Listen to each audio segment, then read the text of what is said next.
It has been a busy week full of news and updates on English to Africa TV.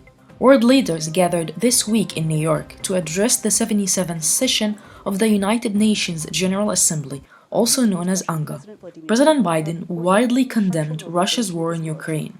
And one of the biggest news was Putin ordering a Russian mobilization to fight in Ukraine, threatening to use nuclear weapons to protect Russia. For this and more, here is a highlight from each of our programs. On Africa 54, Africa and the global, countries in terms of shipments for grain, fuel, and others. What happens next? What are analysts telling you might happen if Putin makes good this threat? This is the situation as it stands now.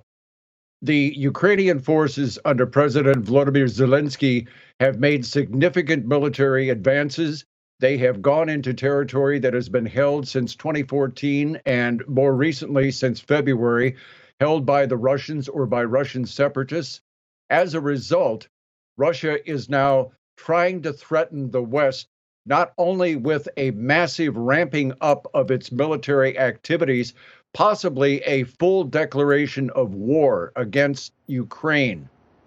On Straight Talk Africa, global agencies like the UN, it's also been extremely important, not only in terms of getting an international voice together, but a lot of its agencies, whether it's on climate change, whether it's specialized agencies on gender parity, whether it's specialized agencies on climate change, whether it's specialized agencies on international development. These are really important frameworks, and it's important to continue this messaging and this communication within the United Nations family.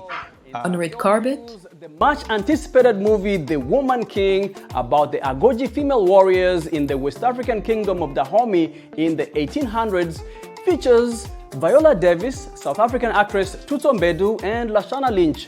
The movie has been recognized for some of its remarkable costumes that were designed by Gasha Phillips, who drew inspiration from African traditions. Phillips discovered that Agoji warriors wore baggy pants during that time period in West Africa. And on Healthy Living. Kisumu, Kenya, nurses keep a close watch on at least a dozen babies who need oxygen support. Staff at the Jaramogi Oginga Odinga Teaching and Referral Hospitals say this device brings some relief to those in respiratory distress, like this 6-month-old baby. The device is a bubble continuous positive airway pressure system, or BCPAP. It has helped us a great lot because for this and more, watch our programs on VOA English to Africa TV. Angie Omar for voaafrica.com.